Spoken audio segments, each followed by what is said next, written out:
यह कहानी एक राजा और एक बौद्ध भिक्षु की है। राजा तो बहुत से हुए, लेकिन यह बहुत इच्छुक सबसे अलग थे। इनका नाम था बहुत धर्मा। इस कहानी की शुरुआत एक परेशान राजा से होती है।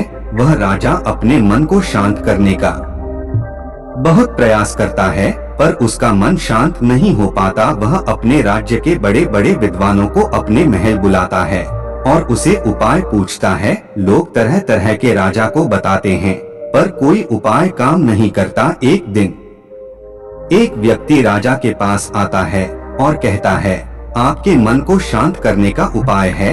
राजा उस व्यक्ति की बात सुनकर बहुत खुश हो जाता है और उस व्यक्ति से कहता है, यदि तुमने ऐसा कर दिया तो मैं तुम्हें उतना धन दूंगा जितना तुम उससे मांगोगे। वह व्यक्ति राजा से कहता है, आपका मन में शांत नहीं कर सकता, पर एक सन्यासी है जो आपका मन शांत कर सकता है।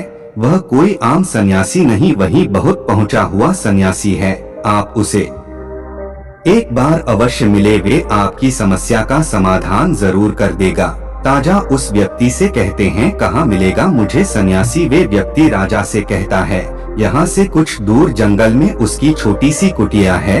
राजा अपने कुछ सैनिकों के साथ उसे न्यासी के पास पहुंचता है और बौद्ध धर्म से कहता है, मैंने सुना है आप बहुत पहुंचे हुए सन्यासी हैं। बहुत धर्मा राजा को अनदेखा कर देते हैं। राजा सोचता है कि शायद बौद्ध धर्म मुझे समझ नहीं। राजा फिर कहता है, मैंने सुना है अबोध पहुंचे हुए सन्यासी है, क्या आप मेरी समस्या का समाधान कर सकते हैं? बौद्ध धर्म राजा भी किसी प्रश्न का उत्तर नहीं देते। राजा मन ही मन सोचता है कि बौद्ध धर्म से कोई उत्तर नहीं दे रहे। राजा सीधे मुद्दे की बात पर आता है। राजा बौद्ध धर्म से पूछता है, क्या आप मेरे मन को शांत कर सकते हैं?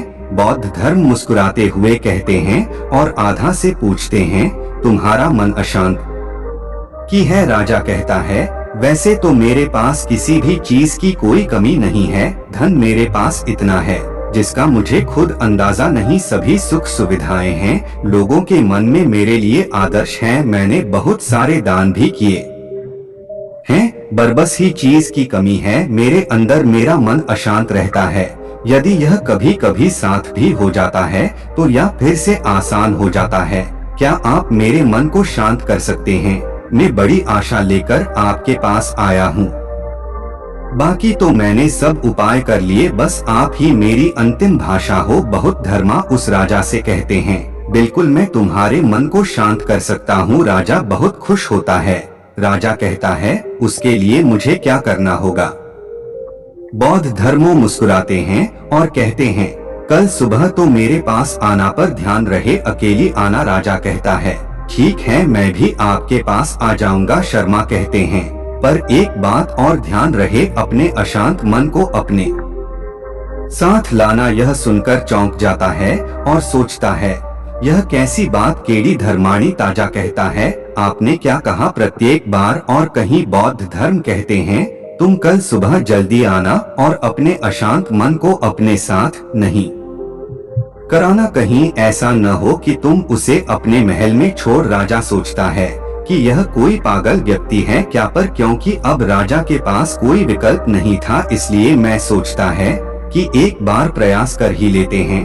अगले दिन राजा अकेला सुबह सुबह बौद्ध धर्म के पास पहुंचता है और कहता है, मैं आ गया। वह शर्मा उस राजा से कहते हैं, तुम तो आ गई, लेकिन तुम्हारा अशांत मन कहाँ से लाऊं? से मुझे दे दो, मैं उसे अभी शांत करके तुम्हें दे देता हूँ। कहता है, आप यह कैसी बात कर रहे हैं?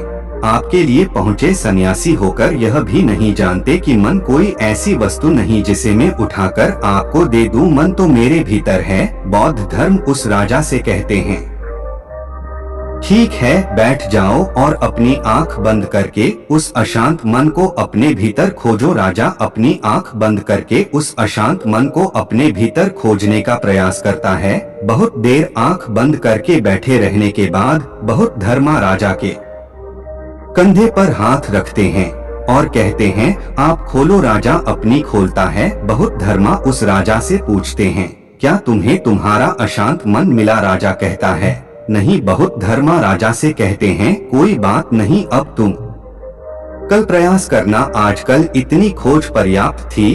राजा अपने महल चला जाता है। अगले दिन सुबह राजा फिर बौद्ध धर्म के पास आता है और वैसा ही करता है जैसे कल बौद्ध धर्म ने बताया था। राजा बैठ जाता है और अपनी आंख बंद कर लेता है और अपने उस अशांत मन को अपने भीतर होने का प्रयास करता है। बहुत देर तक राजा बैठा रहता है कि धर्मा फिर से राजा के कंधे पर हाथ रखते हैं और कहते हैं, क्या तुम्हें तुम्हारा साथ मन मिला? राजा बड़ी शांत आवाज में बौद्ध धर्म से कहता है, नहीं। बहुत ही धर्मा राजा से कहते हैं, कोई बात नहीं, आज के लिए इतना ही पर्याप्त है, अब तुम कल आना। अगले दिन सुबह राजा फिर बौद्ध धर्म के पास आया और वैसा ही करता है जैसे पूरे 2 दिन से कर रहा था। राजा बैठता है और अपनी आंखें बंद करता है और उसे अपने साथ मिलकर होने का प्रयास करता है। इस बार बहुत धर्मा राजा के कंधे पर हाथ रखकर उसकी आंखें नहीं बुलवाते, राजा पास अपनी आंखों को बंद करके बैठा रहता है। काफी समय बीत आता है, वो धर्मा राजा के पास ही बैठे रहते हैं। पूरा दिन भी जाता है, पूरी रात भी जाती है, पर राजा आंखें बंद करके अपने उस अशांत मन को ढूंढ रहा होता है।